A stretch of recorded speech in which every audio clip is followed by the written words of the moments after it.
Whenever you talk in a general way about America's economic future, your remarks are invariably positive, even glowing, despite the severe problems of growing public and private debt, the huge budget imbalances that result, and no real policies to solve these problems. Some experts believe that we may reach the point where future bond offerings to cover the rising debt might fail. Many wonder if we are not entering a time of national decline. How can a lousy, long-term U.S. economy make you so happy? That's from Charlie's good friend as well, Dick Holland, who we both have known for 60-plus years. I don't see how anybody can be other than enthused about this country. If you look back to 1776 or 1789, whichever one you want to date it from, it has been the most extraordinary economic period in the history of the world. In fact, if you go back, I was born on August 30th, 1930. Now, if somebody had come to me in the womb and said, let me tell you what it's like outside now. The stock market has just crashed, but you haven't seen anything yet. 4,000 banks are going to fail. The Dow Jones average is going to go down to 42. It was 381 back just a little bit before you were conceived. And it's going to go to 42. They're going to close the banks for a while. We're going to have 25% unemployment. We're going to have the Dust Bowl in the Midwest. The grasshoppers are going to take over. It would be like in that Woody Allen movie where he says, go back, go back. All that's happened since August 30th, 1930 is that the standard of living of the average American has increased 6 for 1. 6 for 1. That's absolutely incredible. I mean, you look at centuries where nothing happened for the average person. I mean, century after century. So we have a system that works magnificently. It gets gummed up periodically, and it always has troubles. I mean, my father was very anti-New Deal. So my sisters and I sat around a dinner table from the first we can remember hearing how things were going to go to hell. Matter of fact, my father-in-law told my wife-to-be and her mother that he wanted to have a talk with me before we got married. And he was very much on my side, so I was not in a panic about this or anything. But I went down to his house shortly before the marriage, and this wonderful man, Doc Thompson, sat in a chair for a couple of hours. And he said, Warren, he said, I just want to tell you that you're going to fail, but it's not your fault.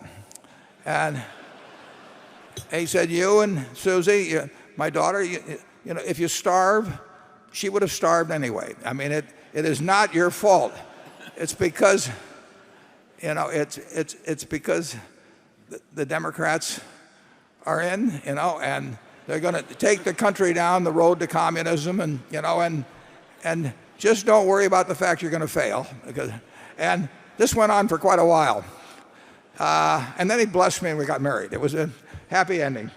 But ever since, when I got out of school in 1951, the two people I admired the most in the world, my dad and Ben Graham, both said, you've got a good future, but don't start in stocks now, because there's never been a year when the Dow Jones average has not ended up below 200, and it's above 200 now. It's much too high, and if you start now selling stocks to people, they're going to have bad experiences. And so why don't you go wait a while and go work in the Omaha National Bank or do something, park yourself on the sidelines.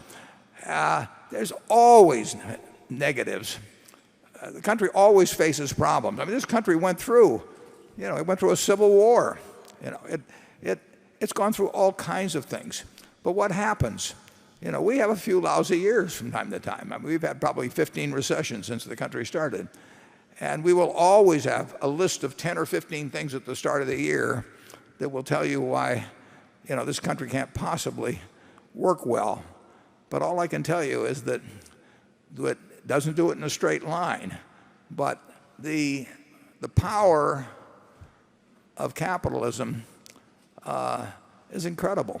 I mean, that's what is bringing us out of this recession. I mean, monetary and fiscal policy have some utility, and certainly in the fall of 2008, the government was needed in a huge, huge way.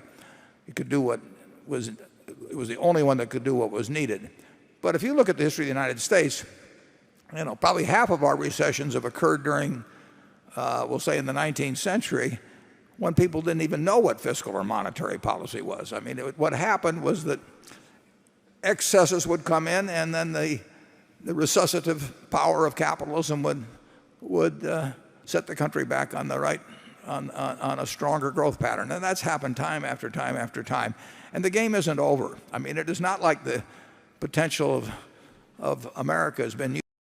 What has happened is the rest of the world has caught on to some extent. So you're seeing, some state capitalism in places like China, and they're turning economies loose that have been dormant for centuries.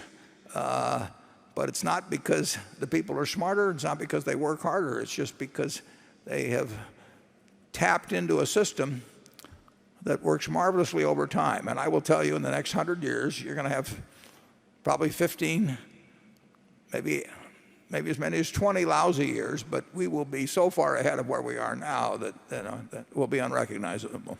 Charlie?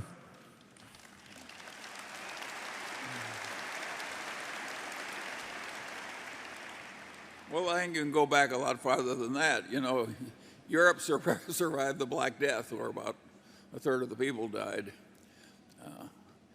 The world is going to go on. That's wildly optimistic for Charlie. Have you got anything more encouraging than that to say, Charlie? Well, I don't know. I understand a little bit of Dick Holland's point of view. And by the way, I've known him a long time. He aced me out of any hope of being the chief candle snuffer at the Unitarian Church. He was so damn good at it. Anyway, what was it? Can you bring yourself to say anything optimistic? Well, I have a little bit of a twist on that. And so I would say that you can be cheerful even if things are slightly deteriorating. And that's a very good quality to have. I have a personal saying that has always amused me. I say the politicians are never so bad you don't live to want them back.